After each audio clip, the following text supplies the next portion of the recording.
Bonjour, nous arrivons au jour 3 de notre semaine de prière. Aujourd'hui, nous allons choisir la joie. Philippiens 4,4 nous dit « Réjouissez-vous toujours dans le Seigneur. Encore une fois, je dirai, réjouissez-vous. » Explorer la joie. La joie est le plaisir heureux que nous ressentons et qui s'accompagne d'un sentiment de paix et de contentement. Lorsque nous éprouvons de la joie, nous nous sentons bien de la tête aux pieds. Le rire est une autre forme de bonheur. Nous pouvons rire quand quelque chose est drôle ou amusant ou parce que nous sommes surpris. Parfois, nous rions simplement parce que nous nous sentons heureux. La joie nous fait du bien. Salomon a dit « Un cœur joyeux fait du bien comme un médicament ». Proverbe 17, verset 22. La joie nous protège d'être submergés par les défis de nos vies. Parfois, nous pouvons être si tristes que nous oublions d'apprécier les choses qui nous rendent heureux. Lorsque nous choisissons de vivre des expériences heureuses pendant nos moments de tristesse, cela donne à nos cœurs lourds une pause bien méritée. Dieu aime voir ses enfants profiter du monde qu'il a créé pour eux. Jésus aimait apporter de la joie aux enfants qu'il bénissait et à ceux qu'il nourrissait et guérissait. Paul nous rappelle de nous réjouir avec ceux qui se réjouissent. Romains 12, 15. Chaque fois que nous partageons de la joie avec les autres, notre joie est doublée par la leur. Et nous pouvons tous remercier Dieu pour la joie que nous éprouvons dans nos vies. L'histoire d'aujourd'hui se trouve dans Jean, chapitre 2. Jésus partage la joie. Marie, la mère de Jésus, était très occupée. Elle moudait de l'orge pour faire de la farine pour le pain. Et elle faisait des gâteaux avec du miel, des raisins secs, des figues et des amandes. Tout avait l'air très spécial. Elle préparait toutes ces délicieuses choses à servir lors d'un mariage local. Elle voulait que tout soit parfait pour les mariés. Enfin, il était temps que le mariage commence. Tout était prêt. La maison du mari était enfin terminée et décorée de fleurs. La nourriture était disposée sur des tables et des tasses attendaient le jus de raisin qui était stocké dans un endroit frais. Marie portait sa plus belle robe et Jésus a mis une robe propre. Ses disciples étaient également invités. Tout le monde dans tout le village allait être là parce qu'un mariage était une célébration si merveilleuse. C'était un moment très spécial. Tous les amis de la famille étaient là pour célébrer avec les mariés. Ce seraient plusieurs jours de festin, de musique, de joie et de rire. Mais au milieu de toutes les festivités, Marie est venue trouver Jésus. Elle avait l'air triste et Jésus remarqua que ce n'était pas seulement Marie qui avait l'air triste. D'autres personnes étaient également tristes, en particulier l'époux et le père de l'époux. Marie emmena Jésus dans un coin tranquille. « Ils n'ont plus de jus de raisin pour les héritiers, murmura-t-elle. La famille est vraiment embarrassée, mais elle n'a plus assez d'argent pour acheter. » Jésus prit une profonde inspiration. Il savait ce qu'elle pensait. Elle voulait qu'il trouve un moyen spécial de résoudre le problème.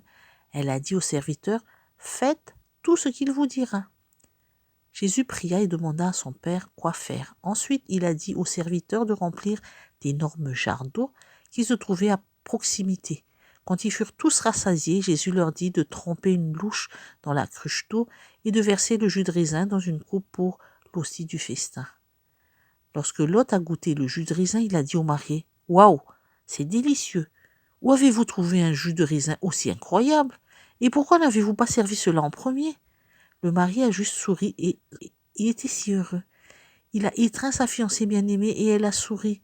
Elle était heureuse de voir que son mari n'était plus triste.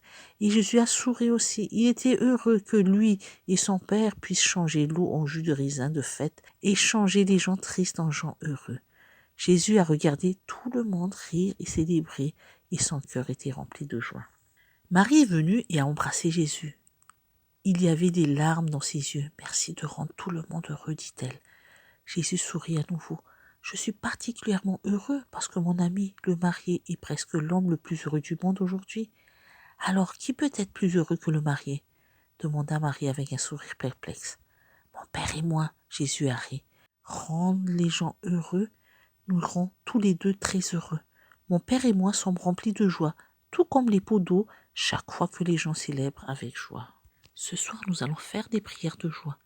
Priez joyeusement, parcourez l'alphabet ensemble et dites « Nous te louons Dieu parce que tu es adorable, admirable, alpha, tout-puissant. Nous te louons Dieu parce que tu es beau, bénissant, généreux, courageux, brillant. Remarquez à quel point ce genre de prière vous procure de la joie. Comptez combien d'aspects de Dieu vous pouvez énumérer ensemble, pour peut-être ajouter au journal de gratitude à partir de lundi. Et ce soir, nous vous proposons 3 activités à expérimenter, des activités de joie. Alors, première activité, la liste de la joie. Faites une liste de 100 choses simples et petites qui apportent de la joie à votre famille. Ce n'est pas aussi difficile qu'il n'y paraît. Quand vous pensez à 10 choses que vous aimez manger, sentir, entendre, voir, faire, etc. Écrivez chacun sur une fiche séparée. Choisissez une idée chaque jour. Écrivez au dos de la carte, quand vous l'avez fait, ensemble et ce que vous avez le plus apprécié de faire. On va proposer une deuxième activité, la joie dans le partage. Écrivez un mail, courriel à votre grand-mère, tante ou un ami de l'église et partagez avec eux des messages joyeux ou des images. Choisissez 10 de vos versets bibliques préférés sur la joie. Écrivez les versets et trouvez des façons de les partager avec les autres. Troisième activité de joie toujours, partagez les choses les plus heureuses qui soient arrivées à chacun de vous aujourd'hui. Et réjouissez-vous les uns avec les autres de toutes ces bonnes choses. Romains 12-15. Vous pouvez aussi créer un tableau d'affichage de la joie où vous rassemblerez des images joyeuses ou amusantes, des souvenirs, des versets bibliques et des réponses à la prière. Vous pouvez chanter ensemble un chant de louange joyeux et célébrer Dieu ensemble. Rendez quelqu'un heureux aujourd'hui et mesurez la joie que cela vous procure de 0 à 10. Quelle joie avez-vous donné à l'autre personne? Merci de votre écoute et je vous donne rendez-vous à demain.